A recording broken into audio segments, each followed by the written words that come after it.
Merci de nous retrouver une fois de plus. Notre enquête autour de ce retrait de la Coupe d'Afrique des Nations au Cameroun en parlant de la CAN 2019 se poursuit et nous rencontrons à présent Constant Omari Selemani, qui est membre du conseil de la FIFA, deuxième vice-président de la CAF, président de la FECOFA, la Fédération congolaise de football association. Merci de nous recevoir pour que nous puissions avoir davantage d'informations, Monsieur Omari.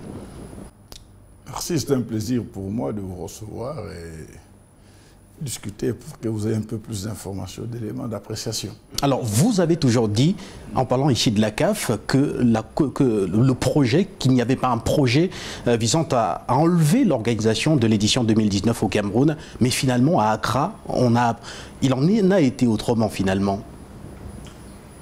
Effectivement, d'abord, je voudrais vous rassurer, confirmer la phrase que vous venez de prononcer. Ça signifie que jusqu'il y a 4 jours, il n'y avait pas de plan B. C'est pour cela que lors de la dernière visite du président de la CAF au Cameroun, et j'avais eu l'honneur de l'accompagner lors de son audience auprès du chef de l'État camerounais, pour lequel nous avons beaucoup de considération et de respect. Au sortir de cette audience, le président Hamad a bien précisé que jusqu'alors, la CAF était toujours maintenue au Cameroun.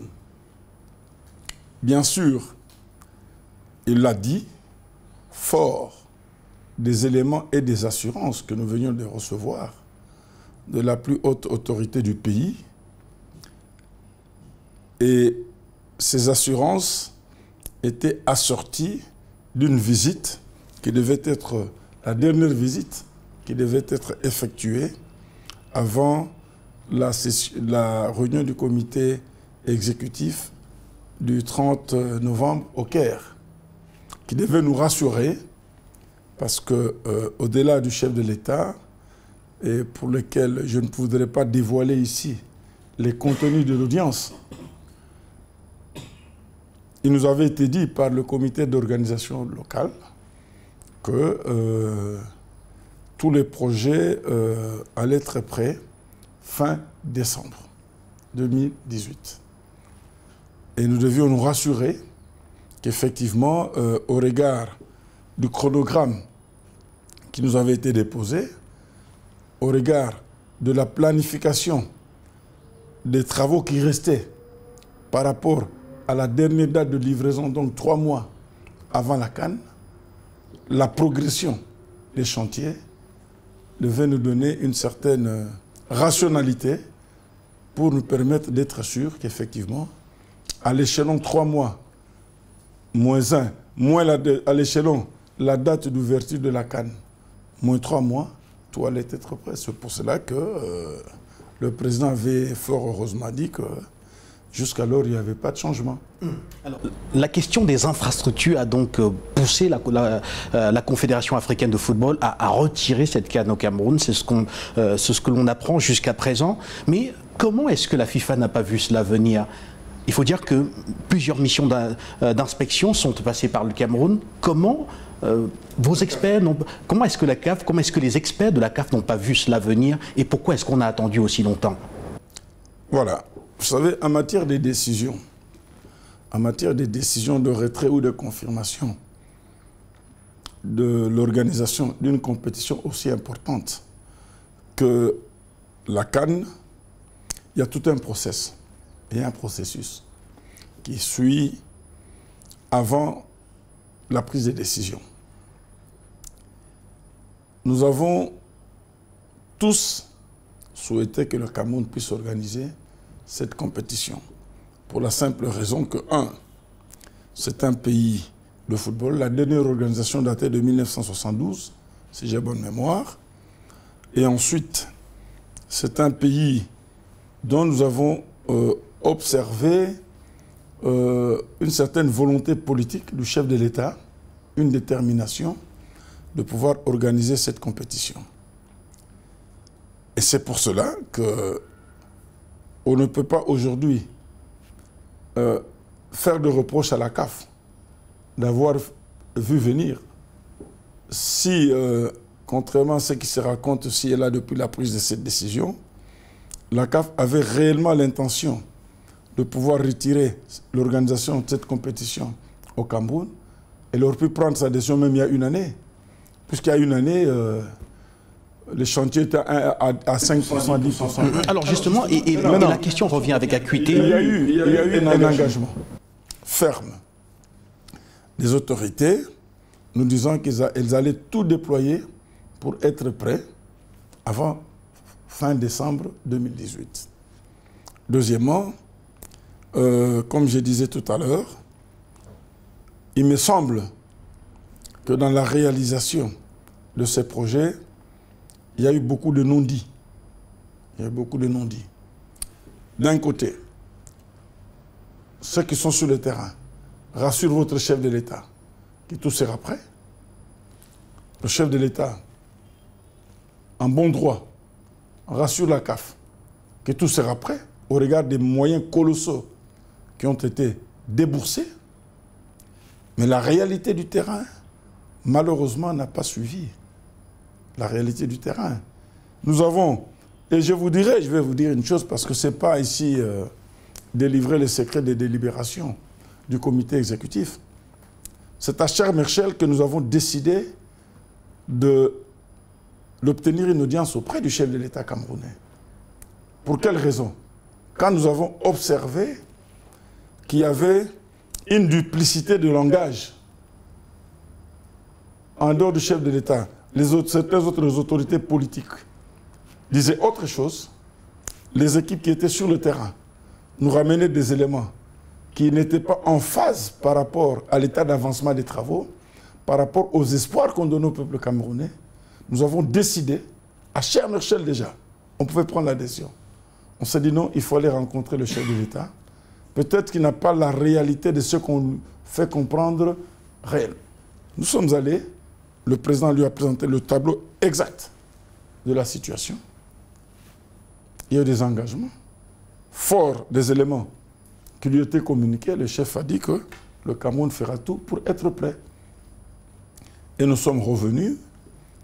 Par acquis de conscience, nous avons demandé à la commission de sécurité constituée, et les gens ne le disent pas souvent, constituée d'un général rwandais qui a été commandant des forces de la MONUSCO, de la MONUC au Mali, donc qui connaît l'environnement terroriste dans la zone sahélo-saharienne, constitué d'un colonel du Burkina Faso, assez bien placé, constitué d'un consultant en matière de sécurité qui travaille avec la FIFA, en matière de sécurité, c'est-à-dire la sécurisation des événements sportifs de la FIFA.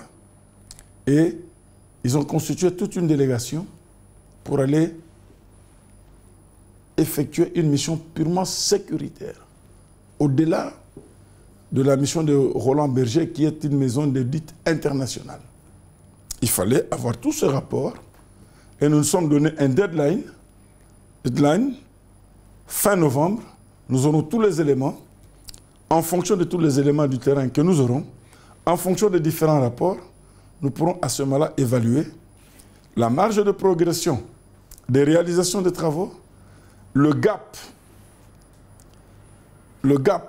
entre le chronogramme, la réalisation du terrain et le timing qui reste pour pouvoir prendre la bonne décision si effectivement, au jour J, c'est-à-dire 3 mois avant la compétition, le Cameroun allait être prêt.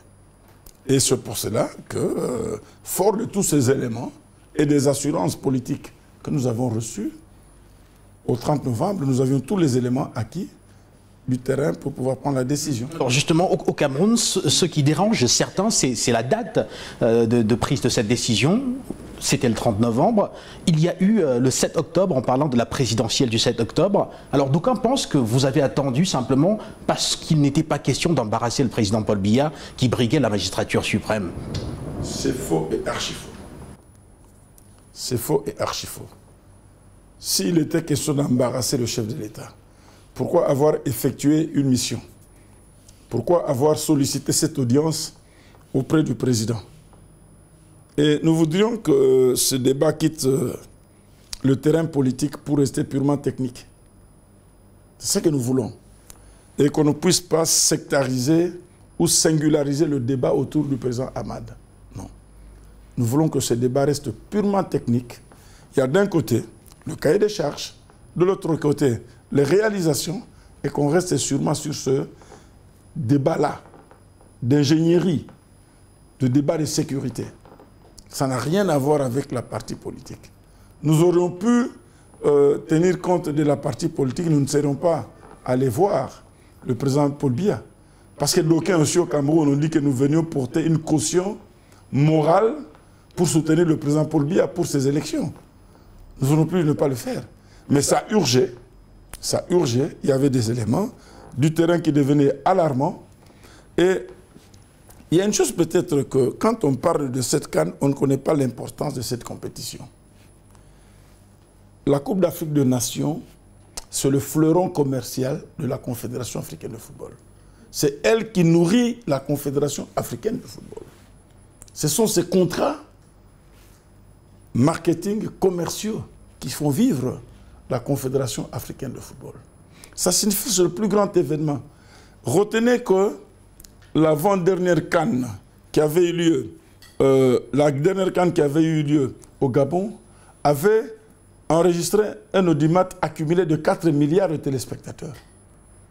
À partir de ce moment-là, vous vous rendez compte qu'avec 4 milliards de téléspectateurs, en audimat cumulé, et vous avez de l'autre côté les dossiers commerciaux, les partenaires commerciaux à gérer, ça signifie que nous devons nous entourer de toutes les mesures de sécurité pour pouvoir organiser la compétition. Et en parlant de sécurité, quand la Confédération africaine de football attribue l'organisation de la CAN au Cameroun, le pays fait déjà face à la menace de la secte Boko Haram ou alors aux assauts de la secte Boko Haram.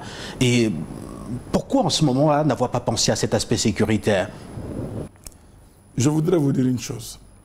Les aspects sécuritaires relèvent de la souveraineté purement et simplement d'un État. La CAN est attribuée au Cameroun quand? C'est en 2014. Si j'ai bonne souvenance. C'est en 2014. À cette époque-là, qui est à la tête de la Confédération africaine de football? Issa Hayatou. Mieux outillé pour apprécier les aspects sécuritaires dans son propre pays. C'est lui qui amène le dossier. Le dossier est défendu. Deuxième élément, à partir du moment où dans le cahier de charge, le gouvernement camerounais, de qui relevait les aspects sécuritaires, avait donné toutes les garanties que toutes les dispositions seront prises pour que la compétition soit organisée dans les meilleures conditions de sécurité, il était tout à fait normal que les choses soient prises en compte, n'est-ce pas? Donc, que la CAF puisse incorporer dans le choix du pays organisateur, entre autres le dossier qui était là, le meilleur c'était celui du Cameroun, que ce sont des aspects qui devaient être arrangés. Maintenant, entre 2014 et aujourd'hui, il y a eu des évolutions, n'est-ce pas? Vous êtes de la presse camerounaise. Entendu, il y a eu des évolutions. Issa Hayatou n'est plus président de la Confédération africaine de football. Et donc on pense que s'il était encore président de la Confédération africaine de football, cette CAN se serait jouée au Cameroun. Que répondez-vous? Je ne pense pas. D'abord, Issa Hayatou, c'est un aîné. C'est un aîné, nous devons avoir de la considération pour nos aînés. Il a eu à diriger pendant 28 années la Confédération africaine de football. Nous n'avons pas, en tant que Bantou, l'obligation de venir mettre sur la table un jugement sur sa gestion de 28 ans de la CAF. Avec toutes les considérations que nous avons envers, c'est un grand homme sur le plan footballistique africain. Mais il faut retenir aussi, c'est que autre gouvernance, autre approche. Autre gouvernance, autre approche. D'aucuns pensent que la gouvernance actuelle a pris des décisions hâtives, sans des bases solides. Non. Retenez une chose, peut-être que vous ne parlez pas souvent de ça. Ahmad est élu en 2016 en Éthiopie, sur base d'un programme. Entre autres, relever le niveau organisationnel de toutes nos compétitions, en ce compris la CAN. 2, la meilleure valorisation de cette compétition pour essayer d'accroître les revenus issus de la commercialisation des droits commerciaux liés à cette compétition, afin de reverser la bonne partie de ces recettes au développement du football en Afrique à travers les associations nationales. C'est une vision. C'est une vision qui tient compte d'une nouvelle gouvernance. Donc, à partir de ce moment-là, ça n'a rien à voir avec l'individu Hayatou ou l'individu Ahmad.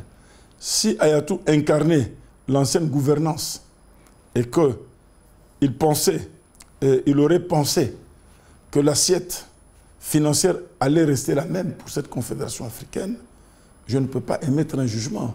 Il n'est plus là. Parlons des choses concrètes et parlons du présent. Nous avons décidé de valoriser cette compétition. Qui dit valoriser? Il y a eu des travaux, peut-être que beaucoup de gens ne le savent pas. Il y a eu un grand symposium sur le football africain organisé au Maroc. Avait pris part à ce symposium tous les acteurs du football africain, sponsors, anciens joueurs. Je vous informe que Antoine Bell faisait partie de cela, Samuel Eto'o, Jérémy Gitap, les entraîneurs, anciens et nouveaux, des joueurs actifs, les membres du comité exécutif, les partenaires commerciaux, tous les acteurs du football africain ont pris part à ce symposium. Il y a eu des résolutions, entre autres, il est grand temps de pouvoir revaloriser parce qu'il faut protéger les joueurs africains. Aujourd'hui, l'Afrique est un continent qui présente beaucoup de joueurs évoluant dans les continents étrangers, entre autres en Europe, et des grands joueurs, et qu'il était grand temps qu'on puisse commencer à les protéger. Et entre autres résolutions, il fallait revoir le niveau de participation, accroître le nombre de participations de cette compétition pour la rendre beaucoup plus commerciable et en ce, générer beaucoup plus de fonds pour la Confédération. Donc, je voudrais me résumer en vous disant que ça n'a rien à voir avec si Hayatou était là ou pas. Ça relève de la nouvelle vision. Justement, en parlant de nouvelle vision, on comprend que vous êtes très strict au plan organisationnel. Et voilà, pouvez-vous donc finalement nous dire à quel niveau se trouvait l'évolution des infrastructures du Cameroun au moment où vous avez retiré cette canne, vous qui avez d'ailleurs tous les rapports d'inspection? Qu'est-ce qui manquait? Je crois ici, avant de commencer l'émission, je vous ai projeté la vidéo officielle qui a fait partie, au-delà, qui ont fait partie des matières, ce qu'on peut appeler des matières premières, des bases de décision de la CAF du 30 novembre. Vous avez vu cette vidéo que je vous ai projetée, qui reprend la visite du mois de juillet et la plus récente, qui est du mois d'août. Non, la plus visite, non, novembre, là. Début novembre, novembre. Vous avez observé, certes, il y a eu une concentration d'efforts entre juillet et août, mais la marge de progression de ces chantiers ne nous garantissait pas, en termes de projection de projet, que les stades allaient être prêts, toutes les infrastructures allaient être prêtes. Et vous avez suivi ici qu'il y a des conteneurs qui n'étaient pas encore arrivés, qui devaient venir avec les aléas le transport, vous avez suivi les aléas climatiques, vous avez suivi l'État, vous êtes Camerounais, je pense qu'à Garoua, il y a un hôtel qui s'est effondré. On a commencé à le construire, arrivé au premier niveau pour monter, il y a un hôtel qui s'est effondré. Alors, les ingénieurs avaient parlé plutôt de l'effondrement d'un coffrage. Et non, je ne pense pas. Vous savez, ne faites pas de la politique politicienne. Vous parlez à un ingénieur civil. Au-delà de tout ce que j'ai fait dans le football, je suis ingénieur civil. En construction. Mais spécialisé en construction ferroviaire.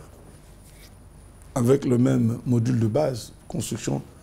Si je sais concevoir les tunnels, les métros, les voies ferrées, les ponts ferroviaires et consorts, ce n'est pas les bâtiments et je ne saurais pas le faire.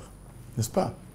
Alors, maintenant, au-delà de cela, c'est pour ça que j'ai insisté qu'on reste sur le plan purement football. Un stade de 50 000 places ou 60 000 places ne peut pas se construire en 2 ans. Soyons réalistes.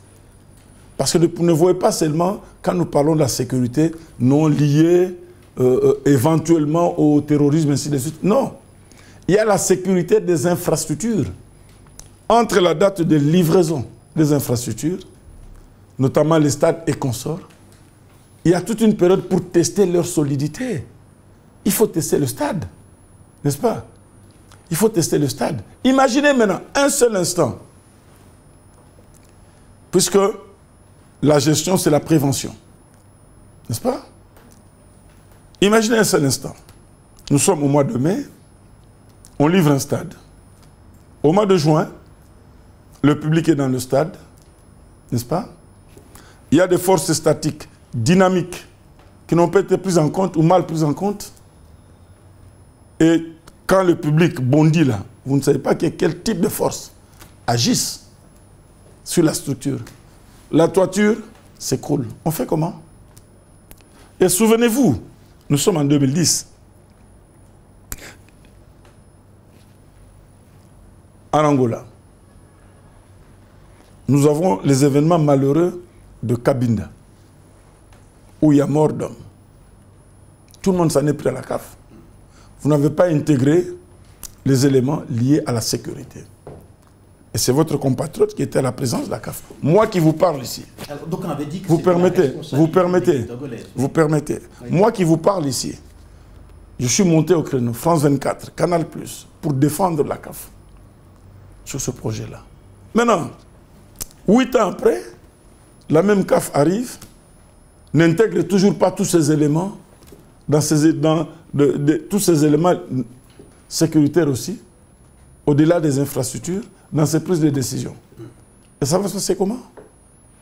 C'est aussi des éléments. Alors, moi je pense que il faut quitter le débat émotionnel pour voir la réalité de face.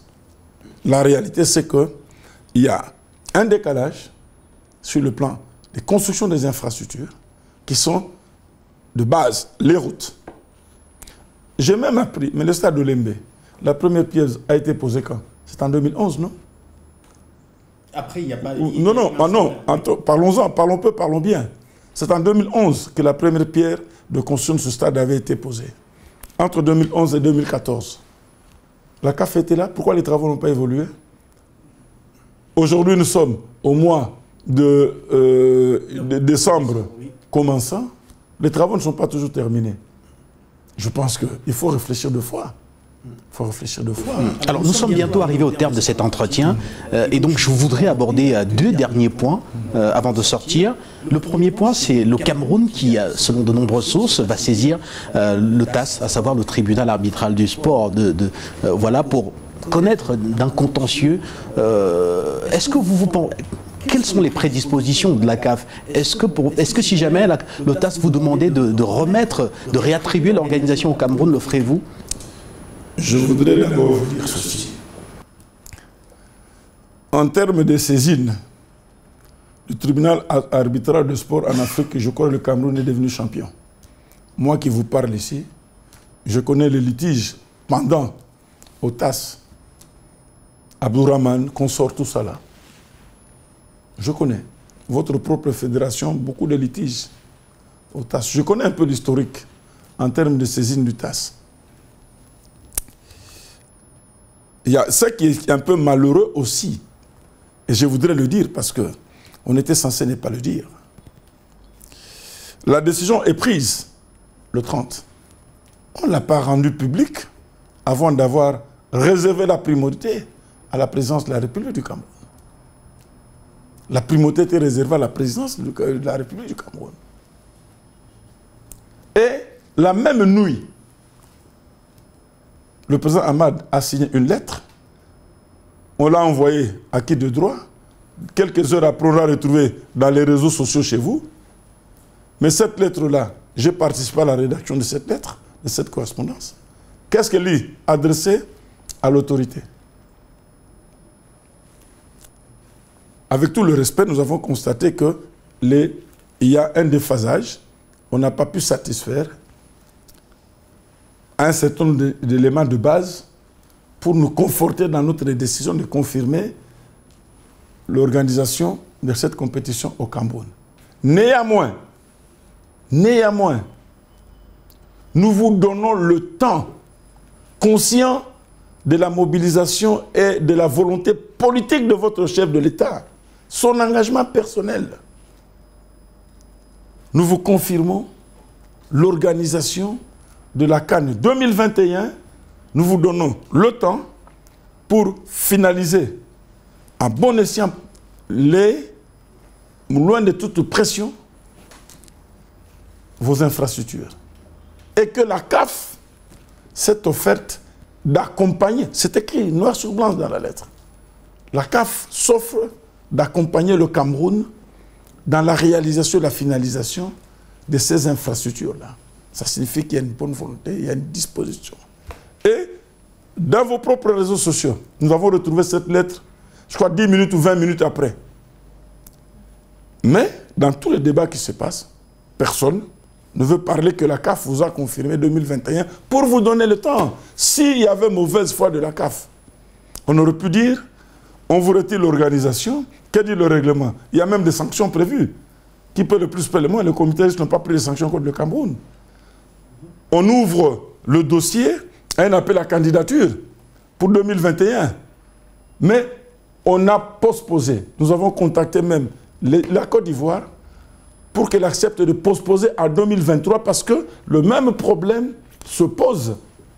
La première visite effectuée, les 2 premières visites effectuées en Côte d'Ivoire nous ramènent à des mêmes inquiétudes par rapport aux impératifs du cahier de charges liés de passage de 16 à 24 équipes.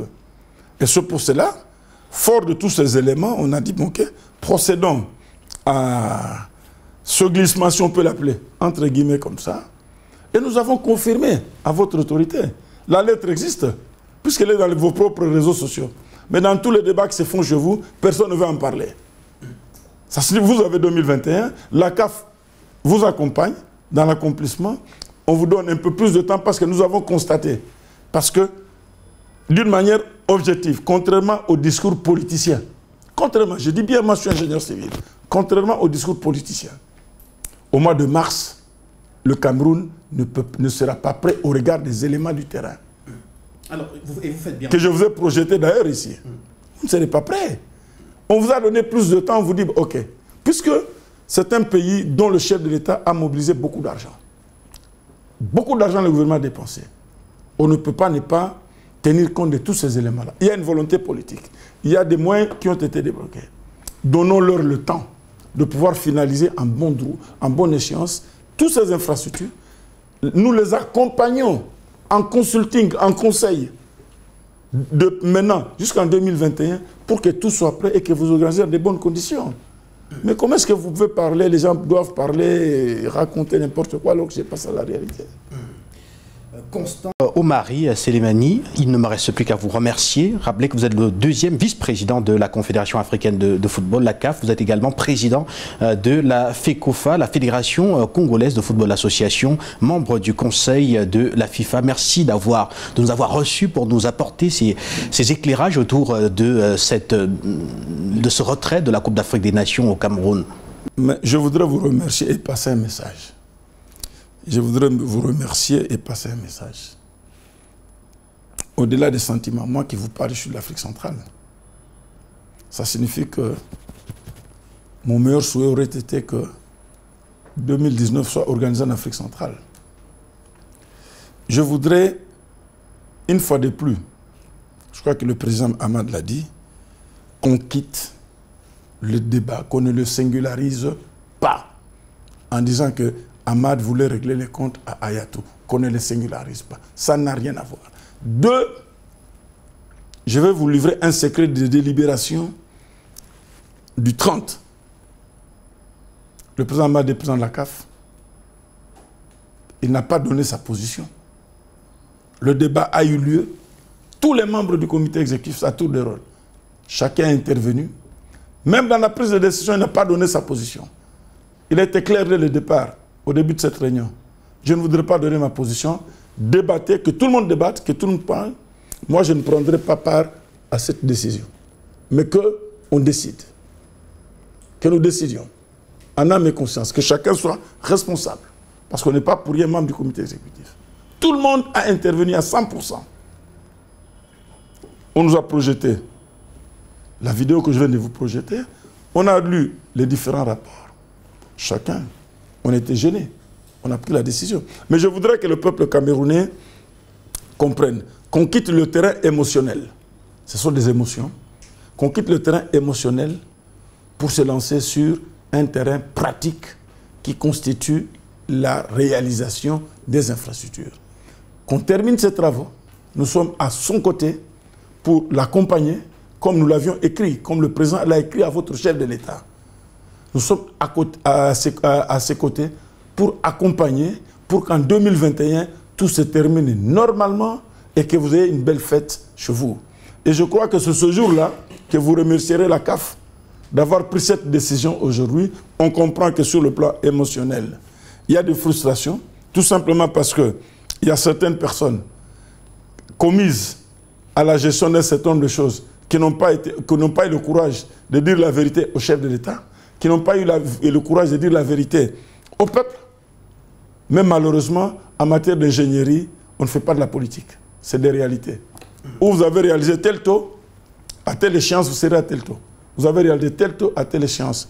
Et merci beaucoup. Et nous sommes disposés à tout moment de pouvoir fournir des informations supplémentaires et éventuelles que vous jugerez nécessaires. Merci à vous. Cet entretien est à présent terminé. On se retrouve très bientôt, toujours sur les antennes de la télévision panafricaine, pour un nouvel entretien.